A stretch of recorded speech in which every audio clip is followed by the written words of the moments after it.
I had a purpose. I wanted to be one of the best basketball players to ever play. And anything else that was outside of that lane, I didn't have time for. There's a quote from one of my English teachers at Lower Merion named Mr. Fisk. He had a great quote that said, "Rest at the end, not in the middle." And that's something I always live by. I'm not going to rest. I'm going to keep on pushing now. There are a lot of answers that I don't have, even questions that I don't have. But I'm just going to keep going. I'm just going to keep going, and I'll figure these things out as we go, right? And you just continue to build that way. So I try to live by that all the time. At what age did that goal become crystal clear? I made that deal with myself at 13 years old. At 13 years old? 13 years old. That's the deal I made. Clear about it. Crystal clear. And where did inspiration come from? The love of the game. The love of the game, the challenge. Like I would watch Magic play, I'd watch Michael play, and I would see them do these unbelievable things, and I'd say, can I get to that level? I don't know, but let's find out. Let's find out. And so that curiosity to see where I could push this thing led me down that path, I think. I had a summer where I played basketball when I was like 10, 11 years old, and here I come playing, and I don't score 1 point the entire summer. Not a free throw, nothing, not a lucky shot, not a breakaway layup, 0 points. And I remember crying about it, being upset about it. And my father just gave me a hug and said, "Listen, whether you score 0 or score 60, I'm gonna love you no matter what." Wow. Now that is the most important thing that you can say to a child. Because from there, I was like, okay, that gives me all the confidence in the world to fail. I have the security. But to hell with that, I'm scoring 60. From there, I just went to work. I stayed with it. I kept practicing. I think that's when the idea of understanding a long-term view became important.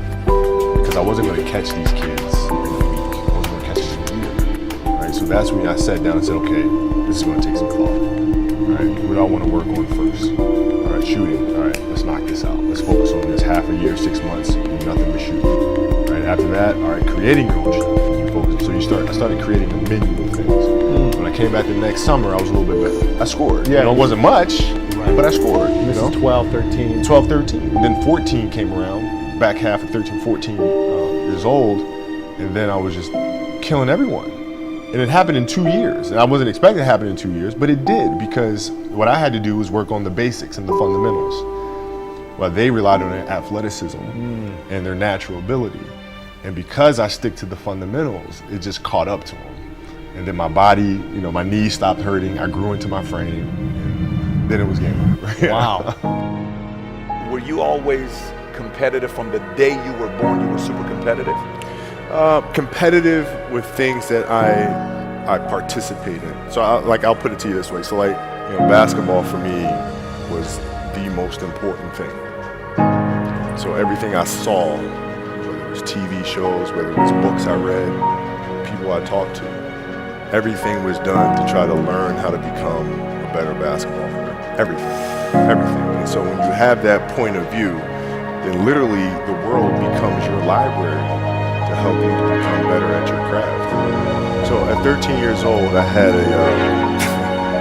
a kill list. And so they used to do these rankings, so Street and Smith basketball rankings. And I was nowhere to be found, because I was like 6'4", scrawny, 160 pounds soaking wet. So I was like 57 on the list. And so I would look at 56, 55, all the way up to number 1, who these players are, what club teams they played for. If we go on a travel circuit, I gotta hunt them down, right? And so that became my mission in high school, was to check off every other person, all those 56 other names, hunt them down and knock them down. So when you played at 13, I would size you up and see what your strengths and weaknesses are. How do you approach the game? Are you silly about it? Are you goofy about it? Are you good at it just because you're bigger and stronger than everybody else? Right? Or is there actually thought and skill that you put into it? Right? And when I'd play to my weaknesses. I always work on the things during those games that I was weak at. Left hand, pull-up jump shot, post game. So I have a strategy. What was really your work ethic like, and for how long did you stay disciplined? Well, I mean, every day. It's an everyday process. I'm trying to figure out jumping ability. And my version was a 40, wasn't a 46 or 45. My hands are big, but they're not massive. So you got to figure out ways to strengthen them. So your hands are strong enough to be able to palm a ball and do the things that you need to do.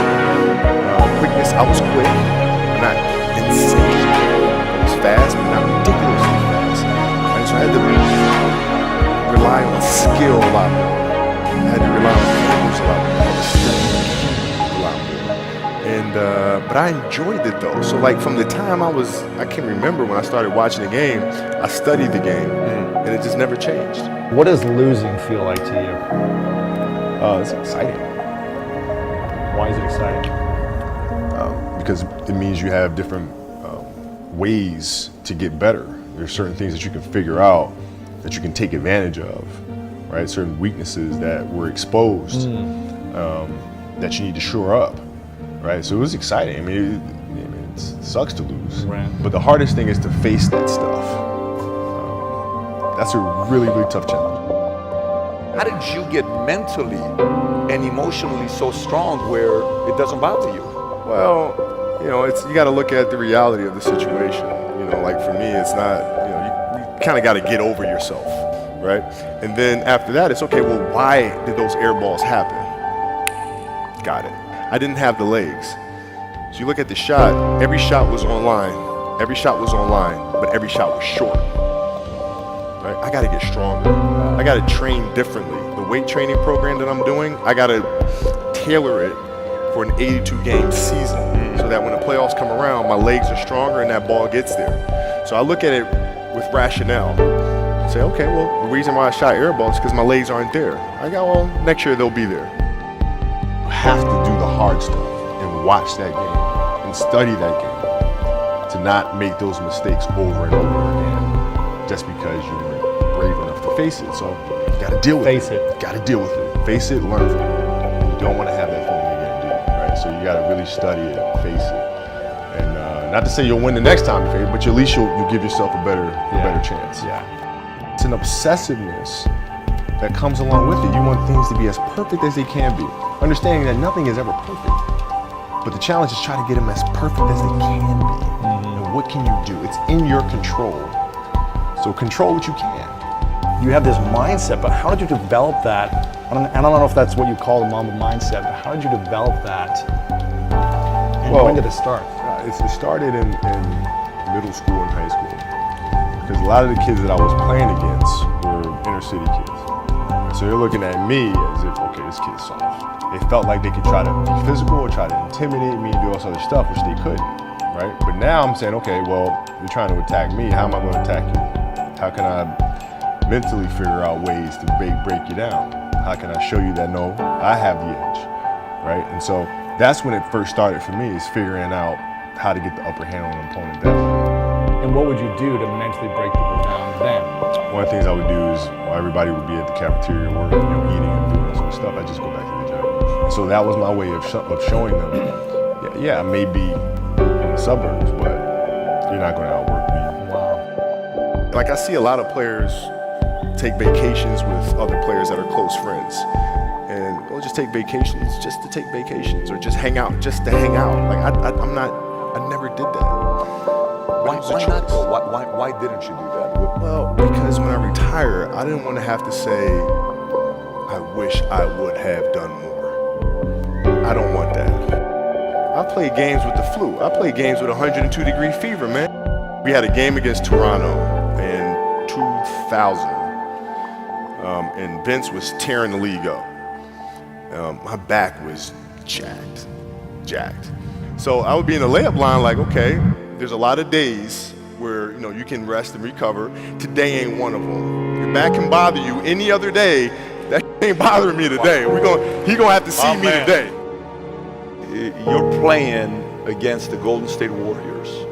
Score is 107-109. You guys are close to getting into the playoffs. You know exactly what happens in the game. You go up, you're about to take your shot, and then all of a sudden, boom, Achilles happens, right? Friend of mine, Nima, he is here just to listen to. He played ball. And he told me, he says, Patrick, I don't think you understand. He says, when I tore my Achilles in high school, he says, of mine dragged me to my hospital. I was crying from there straight to the hospital. He says, I have no clue how the hell this guy did it. He went and hit the free throws, and then you walked off the stage. How the hell do you tolerate that kind of pain? I tell this example. I think this is the best way to explain it. You have a hamstring injury, pull your hamstring really, really badly. You can barely walk, right? Let alone play. You're at home, all of a sudden a fire breaks out.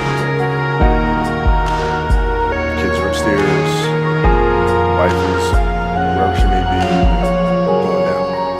I'm willing to bet that you're going to forget about your hamstring. You're going to sprint upstairs. You're going to grab your kids. You'll make sure your wife's good. You're getting out of that house. And the reason is because the lives of your family are more important than the injury of your hamstring.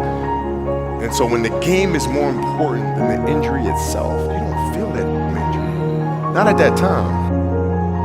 I went in the trainer's room, my kids are in there. They're looking at you and stuff, and I'm looking at them. It's all right, Dad, you'll be all right. You'll be fine. You'll be all right. You'll be all right. You'll be all right. As a parent, you gotta set the example. You gotta set the example. This is another obstacle. This obstacle cannot define me. It's not going to cripple me. It's not going to be responsible for me stepping away from the game that I love. I'm going to step away on my own terms. And that's when the decision was made that, you know what, I'm doing it. You got to lead by example. As parents, you got to lead by example. If you want your kids to do whatever it is they want to accomplish in life, you have to show them. You got to show them. The definition of greatness is to inspire people next to you. Yeah, I think that's what greatness is or should be. It's not something that lives and dies with one person. It's how can you inspire a person to then in turn inspire another person that then inspires another person. And that's how you create something that I think lasts forever. Yeah. And I think that's our challenge as people is to figure out how our story can impact others and motivate them in a way to create their own greatness.